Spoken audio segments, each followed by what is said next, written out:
તમારે જે કરવું હોય ને એ કરો, પણ મારી દીકરીને છે ને પહેલાની જેમ સાજી કરી આપો બસ. રશ્મિ, ભાઈ, રશ્મિ ભાભીની પરિસ્થિતિ હું સમજી શકું છું. એક મિનિટ, આપણે એમ ન કરી શકીએ કે આપણે બીજા કોઈ ડોક્ટરનો ઓપિનિયન લઈએ? ભાઈ, ભાભીની વાત સાચી છે. આપણે રાધાના રિપોર્ટ્સ બીજા કોઈ ડોક્ટરને બતાવીને એમની એડવાઇસ લઈએ તો? You are right. રશ્મિ, આપણે રાધાના રિપોર્ટ્સ 2-3 એક્સપર્ટ ડોક્ટર્સને મોકલી આપીએ અને એમનો ઓપિનિયન લઈએ, જેથી આપણને ખબર પડે કે આપણે શું કરવું જોઈએ જેથી રાધા વહેલી સાજી થાય. હું આજે ડોક્ટર એસોસિએશનના પ્રેસિડેન્ટને ફોન કરું છું અને એમની પાસે એક્સપર્ટ ડોક્ટર્સનું લિસ્ટ મંગાવી લઉં છું. ઠીક છે, હા તો બહુ જ સરસ વાત છે. તમારી પાસે લિસ્ટ આવી જાય ને એટલે આપણે તરત જ જઈને ડોક્ટરને મળી આવીશું. બિલકુલ.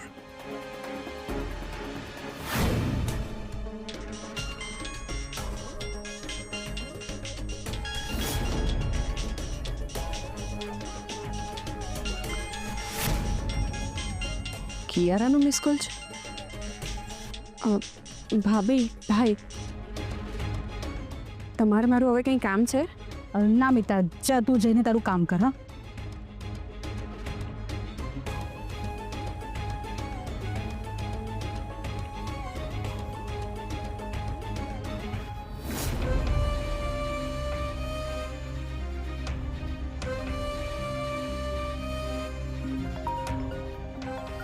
હા, હેલો ફિયા, મારી શંકા સાચી હતી.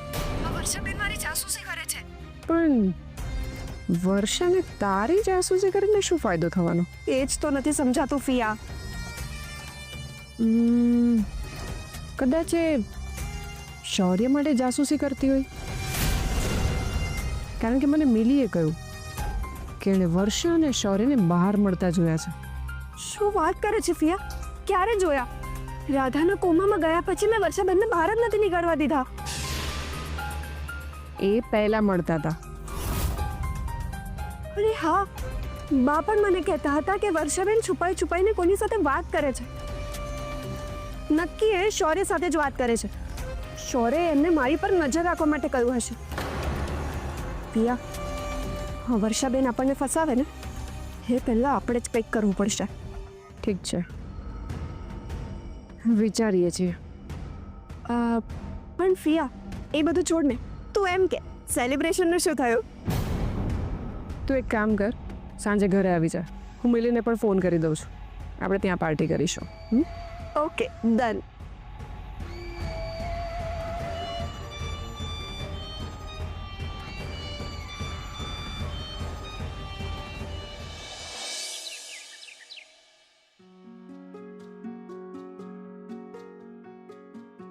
મમ્મી, હું એક કામથી બહાર જાઉં છું, તો તમારે કંઈ કામ છે? ના બેટા, બસ એકવાર રાધાને જોવાની ઈચ્છા હતી. હા તો ચાલ ને મમ્મી, હું તને રાધા ભાભીને મળવા માટે લઈ જાઉં. ના ના, ક્રિશે કહ્યું છે એ સાંજે કામ પરથી આવશે ને પછી મને રાધાને જોવા લઈ જશે. ઠીક છે. શૌર્ય, જો બેટા, પહેલાની વાત અલગ હતી. પહેલા ક્રિશ અને રાધા બંને કામ પર જતા હતા, કમાતા હતા. પણ હવે ક્રિશના એકલાના હાથે કામ નહીં ચાલે બેટા. આ ઘર નહીં ચાલશે. એટલે પ્લીઝ હવે તો થોડું સિરિયસ થઈ જા. હા મમ્મી, મને ખબર છે. હું અત્યારે બહાર કામ શોધવા માટે જ જઈ રહ્યો છું. ઠીક છે, જા. અને ભગવાન કરે કે તને જલ્દી જ કામ મળી જાય.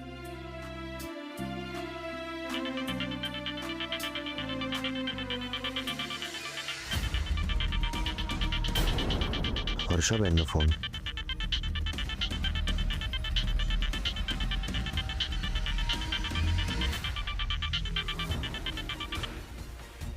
હા વર્ષાબેન. શૌર્યભાઈ, મારે તમને કંઈ કહેવું છે. આજે મેં કિયારાનો પીછો કર્યો હતો.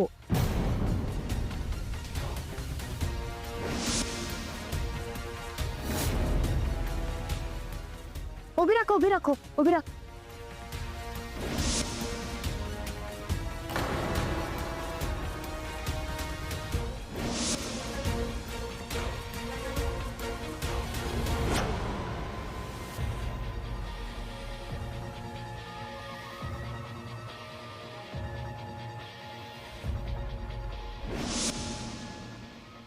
તો તમારે એ જ વખતે મને ફોન કરવો જોઈએ ને. અરે શૌર્યભાઈ, હું તમને ફોન કરવાની જ હતી, પણ છે ને હું મારો ફોન ઘરે જ ભૂલી ગઈ હતી. વર્ષાબેન, આવું કામ કરતા હોય ને ત્યારે ફોન સાથે જ રાખવાનો, કારણ કે આપણી નજરે તો જોયું હોય પણ એનો વિડીયો જો આપણી પાસે હોય ને તો એક સોલિડ પ્રૂફ બની જાય. હા, સાચી વાત છે તમારી. હું આગળથી ધ્યાન રાખીશ. વર્ષાબેન, કિયારા કોની સાથે વાત કરેલી હતી એ વ્યક્તિને તમે જોઈ? ના શૌર્યભાઈ, દૂરથી કંઈ દેખાયું જ નહીં કે ગાડીમાં કોણ હતું. ઓકે, તો ગાડીનો નંબર કેવું કંઈ જોયું? શિટ શૌર્યભાઈ, સોરી, મને તો ગાડીનો નંબર પણ નથી ખબર. કંઈ વાંધો નહીં. હવે આ બધી વાતોમાં વર્ષાબેન ધ્યાન રાખવું પડશે. અને હા, તમારી દાદી છે ને કિયારાની બહુ મોટી ચમચી છે.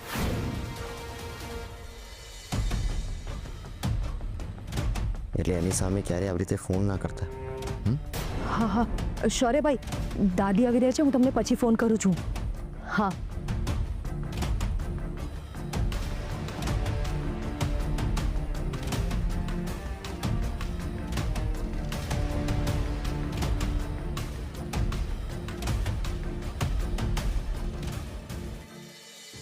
વર્ષા, હા તું પણ ખરી છે હો. આ કિયારાએ ક્યાં જ્યુસ મંગાવ્યું હતું તો તે વળી મને ખાલી ખોટો ધક્કો ખવડાવ્યો. અરે બા, આ કિયારા બહારથી આવીને એટલે મને થયું કે એ થાકી ગઈ હશે, એટલા માટે મેં આ જ્યુસ મોકલાવ્યું હતું. પણ કંઈ વાંધો નહીં, આ જ્યુસ તમે પી લો. આ બહુ સારું કર્યું તે.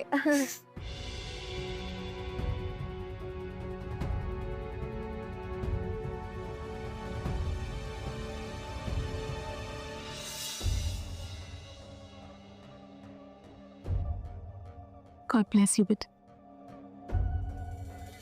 અરે ક્રિશ, ક્રિશ તો આવી ગયો બેટા. શું કહ્યું રાધા માટે? ડૉક્ટરે કહ્યું કોઈ એવી ઘટના જે એમને બહુ ખુશ કરી દે અથવા તો કોઈ એવી ઘટના જે એમને એકદમ શોક આપે, એનાથી એનું મગજ રિસ્પોન્ડ કરશે અને કદાચ એ ભાનમાં આવી જાય. તું જરાય ચિંતા ના કરતો હા બેટા. એના માટે આપણે બધા મળીને પ્રયત્ન કરીશું. ભાઈ, હોસ્પિટલના પેમેન્ટની વ્યવસ્થા થઈ ગઈ, એટલે જો ના થઈ હોય તો હું બહારથી ક્યાંથી વ્યવસ્થા કરું. આપણે રાધા માટે કંઈ પણ કરવાની જરૂર નથી. ક્રિશ, તું આવું કેમ કહે છે? અરે એના માટે આપણે નહીં કરીશું તો બીજું કોણ કરશે? રાધા, રાધા? હા, રાધા ભાભી તો તું શું બોલે છે ક્રિશ? મને કાંઈ નથી સમજાતું. રાધાએ પોતાનો હોસ્પિટલના બિલની વ્યવસ્થા પોતે જ કરી રાખી હતી. ક્રિશ, રાધાનું મેડિક્લેમ હતો કે શું? ના મમ્મી, રાધા એક સારા કામમાં પૈસા ઇન્વેસ્ટ કર્યા હતા અને આજે એ જ હણીના સમયમાં કામે લાગ્યા. મમ્મી, તને પેલા શંભુ કાકા યાદ છે? શંભુ કાકા? હા, તારી સાથે હોટલમાં હતા એ જ ને? હા મમ્મી, આજે એ મને મળ્યા હતા અને એમણે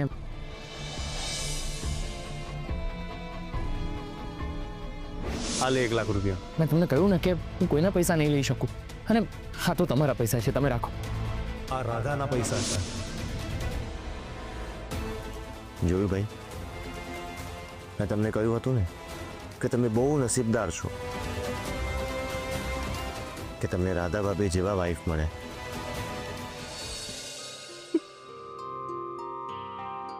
હું મારી જાતને બહુ મોટી બિઝનેસ વુમન સમજતી હતી,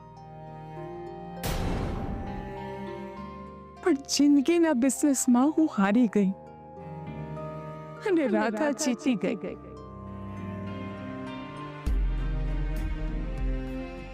મારું ઇન્વેસ્ટમેન્ટ અણીના સમયે જ મને કામ ના લાગ્યું, પણ રાધાને એનું ઇન્વેસ્ટમેન્ટ કામ આવ્યું.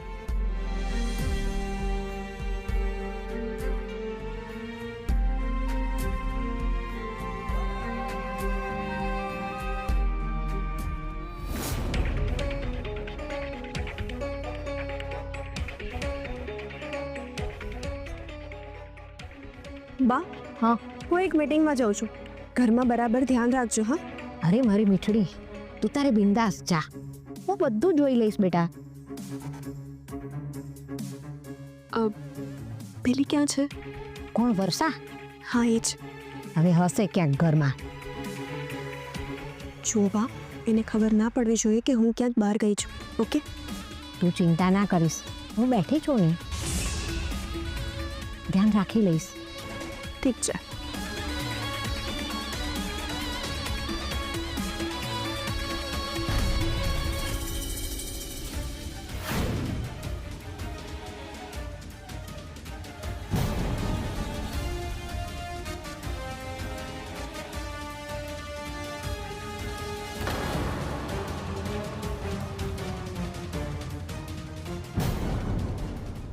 હવે શું કરું?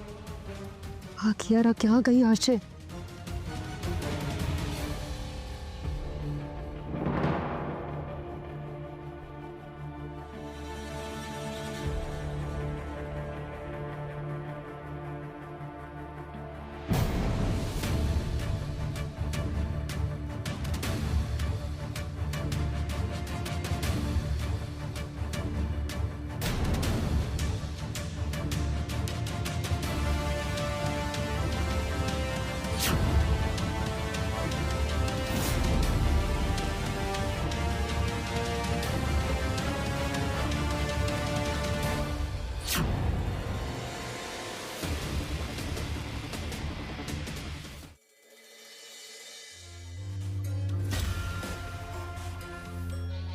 મમ્મી, ચલો ને આપણે તો પાર્ટીની શરૂઆત કરીએ.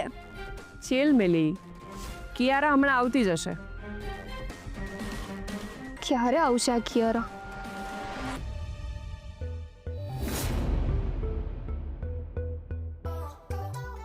મમ્મી, લાગે છે કિયારા આવી ગઈ.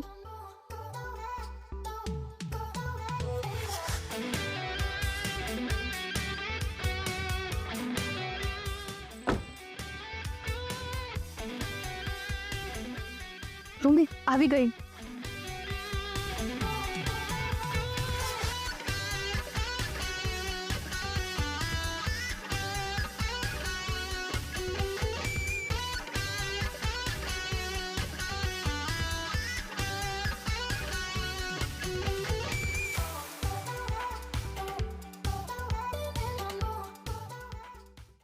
Hello, Pia.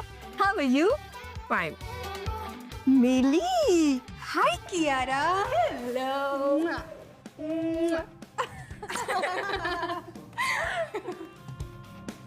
કિયારા, અમે તારી જ રાહ જોતા હતા. Seriously, Pia?